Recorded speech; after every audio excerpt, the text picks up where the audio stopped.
Nung nakita ko na tumatakbo talaga, ito na pinagawa ko sa kanya. Pero going back, gusto mo bang kumita ng 6.3 million naman? Hindi ko gusto mo bang kumita ng 6 na million? Yes. Gusto mo bang kumita ng 2.7 million naman? Gusto mo bang kumita ng 900,000 naman?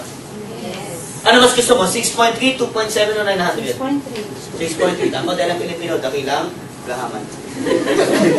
Joke lang.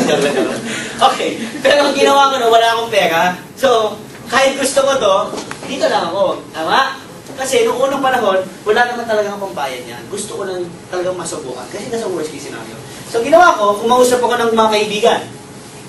Bilang na bilang ko po sila, 267 ang kinausap ko. Madami ba?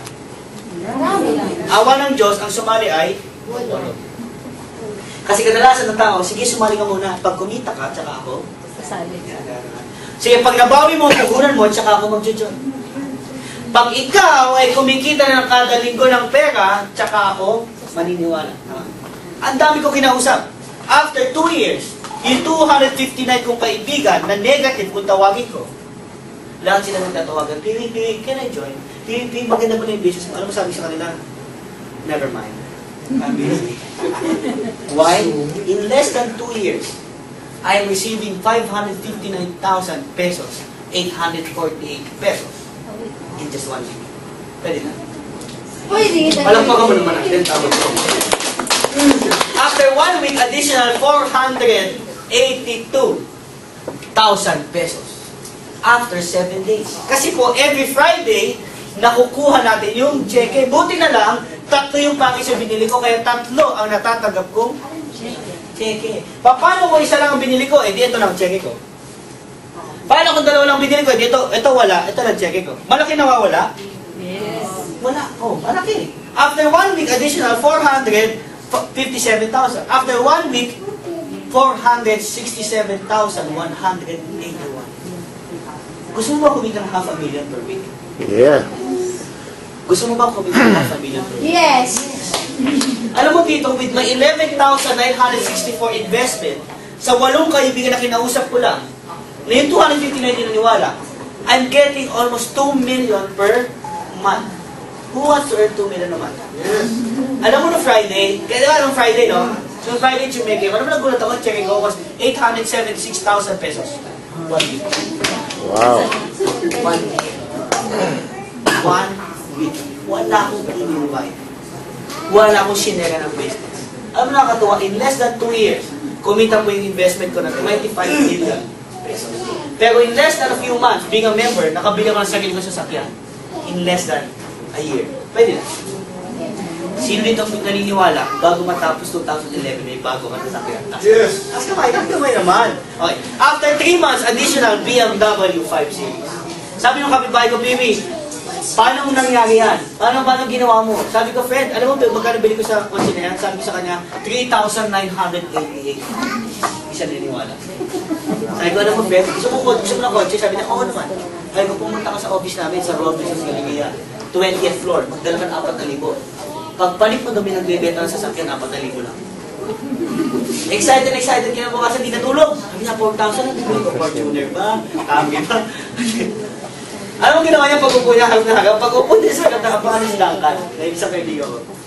Kasi alam niya talaga, may mabibili siyang kotse sa 4,000. Pag-upo niya sa seminar room, may isang speaker kami, nag-represent. Galit na galit sa akin. Sabi niya, Piri, text na ako, Piri, loko ka. Sabi mo sa akin, binagbebenta ng kotse 4,000. Yung binibenta dito, loan. Sabi ko sa kanya, bro, after ni percent may loan, nagbenta ka ng kotse ng 4,000. So, nung after the presentation, ano sabi sa akin? Piri, thank you Hindi lang pala kotse ang mabibili ko sa 4,000. Pati palang bahay mabibili. Right now, he's part of the Millionaires Club. He's already earning 100,000 pesos per week because of the 4,000 pesos na sinali. Ano nakakatuwa sa akin? After 2 months, additional Porsche box.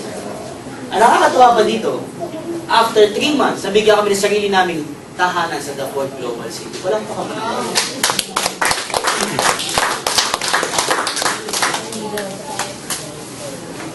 Dati kaming walang tahanan. Meron tahanan naman, hindi naman palabi-labi na. Pero kami po yung nag-renta lang. Sino po nag-renta ng bahay? Nag-renta. Ang sarap ng feel kung may sakit ng tahanan, tama? Tama? With V-Mobile, in less than a year, siguro 7 months o 8 months, with V-Mobile, sa halagang 3,988, nabigyan kami ng sarili namin tahanan ng family namin. Sulit po ba? Sulit. Ilan ang binenta ko? 8. Ang nakakatuwa pa dyan, kapatid, after 2 months, nabigyan ako additional Mercedes-Benz. Parang po kami naman. Kapatid, ito ang malupit ha. After 2 months, additional Chrysler 300C. Ito mas malupit, guys. After 1 month, additional Hummer H2. Gusto mo ba mag-rent ng sarili sa sakyan? Yes. Sa halagang 398. After 1 month, additional Range Rover. Ang sarap. Alam mo, ang sarap. Hindi ko ito pinagyayabang sarap pa ninyo dahil pati madaming kotse, madaming pero hindi. Ang sinasabi ko lang dito, sa simpleng negosyo natin, komplikado ang pwede mangyari sa'yo. Sa labas, komplikado ang kailangan gawin. Pero simple ang kita, tama? Dito, simple lang kailangan gawin. Pero komplikado ang kita. Bakit simple? Paano simple? Parang araw-araw birthday mo lang. Tama? Pag birthday mo, anong ginagawa mo? Naghahanda ka, tama? Pag naghahanda ka, nag-i-invite ka, yes, then, friend, punta ka sa bahay namin, may kainan. Tama? Ano lagay mo lang? Everyday, mag-i-invite ka lang. Tama? Ang gawin mo bukas, paglabas mo ng bahay mo, kunin mo yung package. No? Kung talaga nahihirapan ka mag-invite na kaibigan, hawak mo yung package. Sa tapat ng bahay mo, hawak mo magkabilang kamay at ganun-ganun mo. Mapapansin ka ng tao. Ang ginagawa ng batang yun, sa ulo. Excuse me, ano hawak mo? May invite ka na? Yes, andala ka, ha? Andala, kaya na sa mall ka. Yung package mo, iipit mo sa kiligili mo. Pag nakinig kayo, hey, friend, kamusta ka na? Yung package mo, palipat-lipat mo sa kiligili mo. O, kamusta ka na? Yung asawa, kamusta? Ah, ganun ba? Ano to ba? Ang sabi ng kaibigan mo, hindi ako sa kiligili mo. Ano ba yan? Ay, hindi, loading lang to. Payaman ako dito. Sa gagawin niya, magiging furious. Ikwento mo naman sa akin yan. Simple. Simple. Simple kailangan.